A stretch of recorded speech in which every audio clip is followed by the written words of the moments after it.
Assalamualaikum warahmatullahi wabarakatuh. Selamat pagi semuanya para mahasiswa. Salam sehat.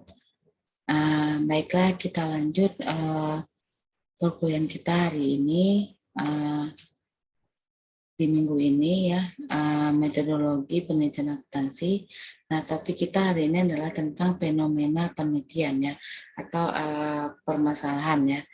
Nah, di sini ada tahap-tahapan proses dalam penelitian dan perumusan permasalahan yang akan kita pelajari ya.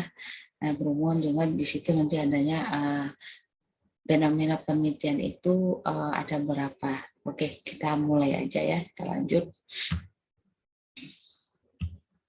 Nah, sebelum ke ini kita lihat dulu tahapan-tahapan proses dalam penelitian. Yang pertama adalah kita mencari ya atau mengidentifikasi masalah. Nah, apa sih masalah dalam penelitian kita nih nanti?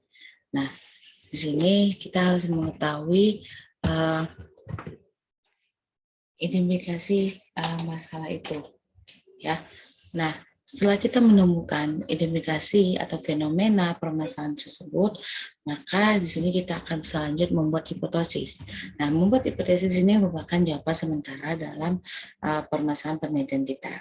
Nah, kemudian yang ketiga adanya studi literatur. Nah, studi literatur ini atau merupakan tinjauan pustaka, teori yang mendukung dalam penelitian kita. Nah, setelah itu kita dapat menamai variabel indikator dari penelitian kita. Kemudian kita membuat definisi operasional dari masing-masing variabel. Nah, kemudian kita memanipulasi dan mengontrol variabel itu tadi. Indikatornya ya kita membatasi variabel dalam penelitian kita. Kemudian kita menyusun desain penelitian ya, jenis penelitian kita ini seperti apa. Nah, kemudian setelah itu kita akan menyusun alat observasi dan pengukuran dalam penelitian kita ini. Nah, setelah kita di tahap menyusun alat observasi dan pengukuran ini, kita akan membuat kuesioner dan jadwal interview. Nah, di sini kita harus mengetahui ya jenis penelitian kita tadi, desain penelitian. Nah, kalau kita menggunakan data kualitatif, nah kita berarti membutuhkan kuesioner, berarti teknik dari wawancara. Nah, tapi kalau kita istilahnya menggunakan data kuantitatif, maka kita membutuhkan data laporan keuangan. Nah, terkadang data kuantitatif juga kita perlu wawancara ya, untuk menambah ketepatan ya atau kesempurnaan dari hasil data laporan itu tadi.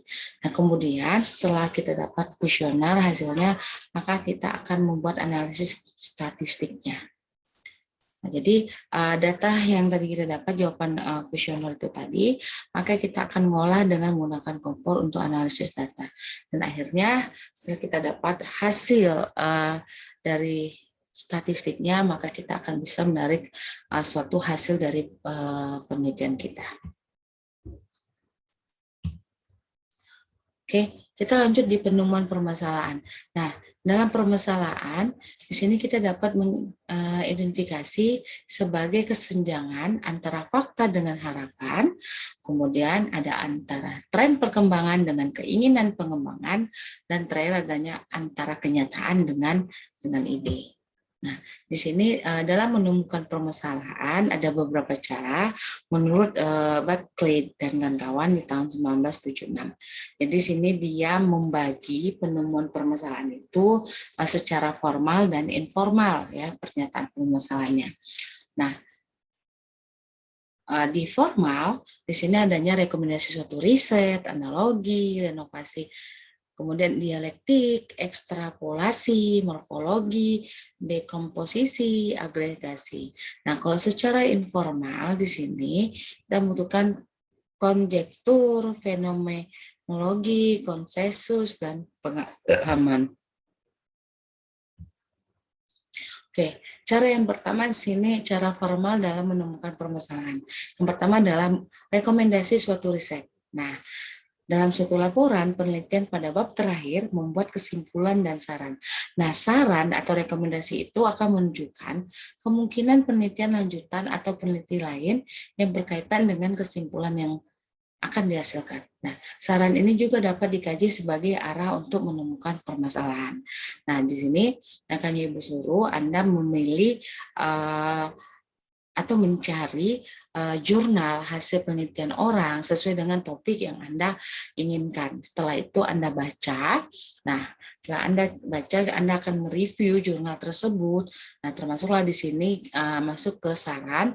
Nah, ternyata ada penambahan variabel, ada perluasan dari model. Nah, kalau ternyata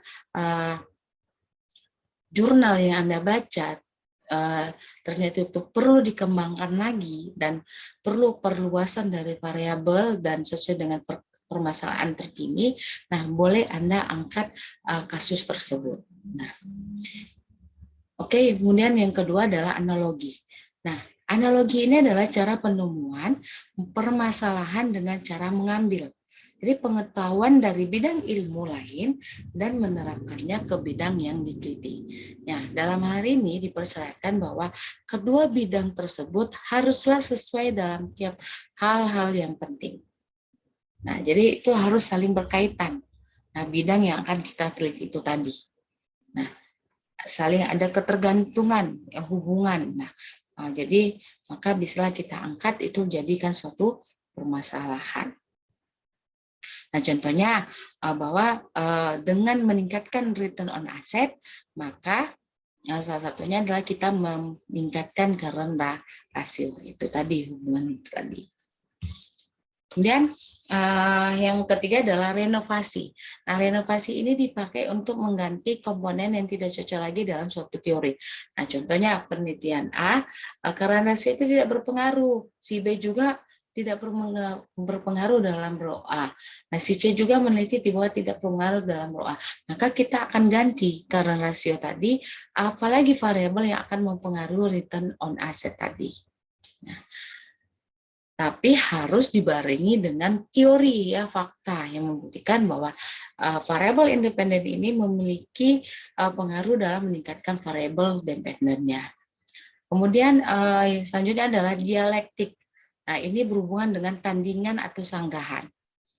Nah, contohnya peneliti A mengatakan current ratio itu berpengaruh terhadap return on asset. Penelitian B mengatakan itu tidak berpengaruh, gitu. Current ratio itu tidak berpengaruh terhadap return on asset. Penelitian C bahwa current ratio itu berpengaruh negatif terhadap return on asset. Sedangkan secara teori dia mengatakan bahwa semakin tinggi return on asset, current ratio ya semakin baik, semakin liquid, maka akan bisa memperbaiki ya intinya dalam meningkatkan return on asset. Nah, di sini perlu adanya tandingan atau sanggahan dalam teori dan hasil penelitian terdahulu. Nah, kemudian adanya ekstrapolasi, cara untuk menemukan permasalahan dengan membuat tren suatu teori atau tren permasalahan yang dihadapi. Nah, ini berdasarkan datanya. Nah, data hasil penelitian tahun ini, tahun ke depan, dan 2 tahun kemudian. Nah, itu. Kemudian morfologi. Nah, morfologi ini adalah cara untuk mengkaji kemungkinan kombinasi yang terkandung dalam suatu permasalahan yang rumit dan kompleks. Nah, ini kajiannya lebih ini lagi ya, permasalahannya sangat rumit. Ya, mungkin secara di ke lapangan dia mengatakan lebih ini ya, tidak berpengaruh, mungkin secara teori berpengaruh. Nah, ini perlu dikaji ulang kembali. Nah, yang benar adalah dekomposisi. Ini cara penjabaran atau perincian suatu permasalahan ke dalam komponen-komponen. Nah, ini biasanya faktor-faktor yang mempengaruhi variabel dependen itu tadi. Nah, apa aja rinciannya ya yang mempengaruhi dalam peningkatan return on asset. Selanjutnya adalah agregasi, ini kebalikan dari dekomposisinya. Jadi di sini tidak ada rincian ya, rincian dari komponen dalam satu permasalahan itu tadi.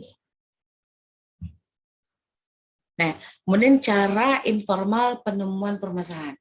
Yang pertama adalah konjektur atau narulia.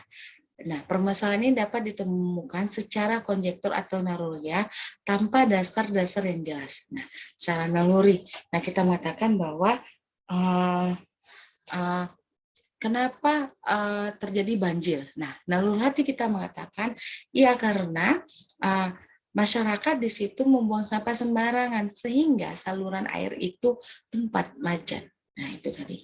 Nah, selanjutnya adalah fenomenologi. Nah, fenomenologi ini adalah permasalahan baru dapat ditemukan berkaitan dengan fenomena.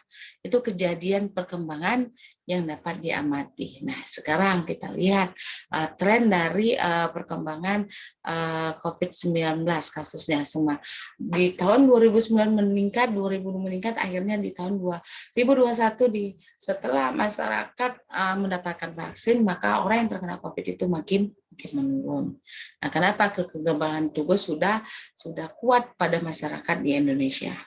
Nah, kemudian ada secara konsensus. Nah, ini sumber untuk menyetuskan permasalahan. Nah, ini bukti data, ya, konsensus data. Nah, kemudian pengalaman, tak perlu diragukan lagi, pengalaman merupakan sumber bagi permasalahan tadi. Nah, kita bilang, nah, kenapa dalam membuat kue donat itu tidak banter? Karena udah ada pengalamannya sesuai dengan takaran dan komposisi bahwa untuk membuat donat itu tepungnya berapa, telurnya berapa, raginya berapa, ya, sehingga hasil dari pengalaman tadi membuatkan hasil yang sama, tidak ada berbeda. Nah, itulah cara penemuan permasalahan baik secara formal dan informal, ya. Maka perlu itu tadi, makanya Ibu bilang bisa secara data, bisa hasil penelitian terdahulu, riset gap, dan yang lainnya. Oke, kita lanjut di bentuk rumusan permasalahan. Di sini ada 5 jenis bentuk dalam membuat rumusan permasalahan. Yang pertama itu adalah bentuk suatu pertanyaan. Yang kedua, bentuk suatu pertanyaan umum disusul oleh beberapa pertanyaan yang spesifik. Yang ketiga, bentuk satu pertanyaan pernyataan statement disusul oleh beberapa pertanyaan. Yang keempat, bentuk hipotesis, dan kelima adalah bentuk pernyataan umum disusul oleh beberapa hipotesis. Nah, biasanya kita selalu membuat rumusan masalah itu kalau untuk seluruh pedoman itu adalah bentuk satu pertanyaan. Nah, ini contohnya. Seberapa pengaruh tingkat penghasilan pada perubahan fisik perumahan KPR?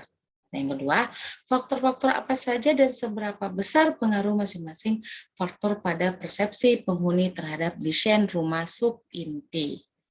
Ya, ini kalau kita lihat dalam pertanyaan ini, biasanya kalau bisa jangan digunakan kata seberapa. Kata seberapa ini susah kita untuk mengetahuinya seberapa besar, ya, tidak bisa dinilai. Tapi kalau kita untuk orang ekonomi itu tidak bisa. Nah, tapi kalau untuk orang IPA mungkin itu bisa, ya, karena dia penelitiannya adalah takaran. Tapi kalau untuk kita orang sosial itu tidak bisa, ya, tidak bisa. Jadi jangan digunakan pertanyaan seberapa lebih bagus, apakah tingkat penghasilan berpengaruh terhadap perubahan fisik perumahan KPR. Kemudian faktor-faktor apa saja, ya, yang mempengaruhi persepsi penghuni, ya, terhadap desain rumah seperti itu. Nah, oke, kita lanjut kalau dia pernyataan. Nah, maksud penelitiannya adalah untuk mengetahui seberapa pengaruh tingkat penghasilan pada perubahan fisik perumahan KPR. Nah, maksud penelitian ini adalah untuk mengetahui faktor-faktor apa saja dan seberapa besar pengaruh masing-masing faktor pada persepsi terhadap desain rumah sub-inti. Nah, kita lanjut karakteristik, ya, dari rumus permasalahan, ya, rincian dari suatu permasalahan, ya. Jadi ada 5, ya, karakter rincian dari permasalahan. Yang pertama adalah setiap rincian permasalahan haruslah merupakan satuan yang dapat diteliti, a researchable unit. Nah, yang kedua, setiap rincian terkait dengan interpretasi data. Nah, yang ketiga adalah semua rincian permasalahan perlu terintegrasi menjadi satu kesatuan permasalahan yang lebih besar atau sistemik. Yang keempat adalah rincian yang penting saja diteliti atau tidak perlu semua rincian permasalahan diteliti. Nah, yang kelima adalah hindari rincian permasalahan yang pengatasannya tidak realistik. Oke, contoh rumusan permasalahan, kita lihat di sini ada beberapa contoh. Nah, yang pertama itu adalah permasalahan sebagai apakah kepemimpinan mempunyai pengaruh langsung terhadap kinerja perusahaan dan apakah motivasi kerja berpengaruh terhadap kinerja perusahaan. Nah, dengan penelitian ini kita ingin mengetahui faktor-faktor apa yang dapat mempengaruhi perilaku ibu-ibu dalam membeli produk X. Oke, baik, demikian topik kita tentang fenomena penelitian. Jadi di sini Ibu harapkan kepada para mahasiswa untuk dapat membuat fenomena rencana proposal penelitian Anda, minimal itu 3 per permasalahan. Anda bisa dapat permasalahan itu dibuat dalam berita, kasus-kasus, terus jurnal ya. Jurnalnya adalah hasil penelitian terdahulu riset gap. Nah, bisa juga dalam bentuk data atau laporan keuangan. Nah, silakan dibuatkan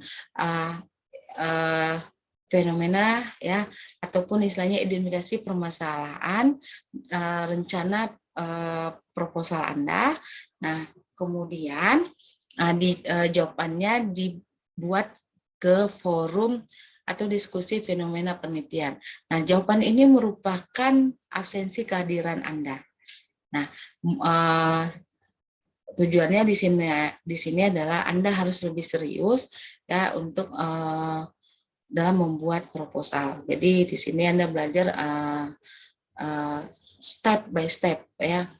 Permulaan di sini adalah membuat fenomena dulu ya, identifikasi masalah. Nah, dari situ Anda bisa akan menyimpulkan judul yang terbaik dalam proposal Anda. Oke, demikian pemaparan saya hari ini.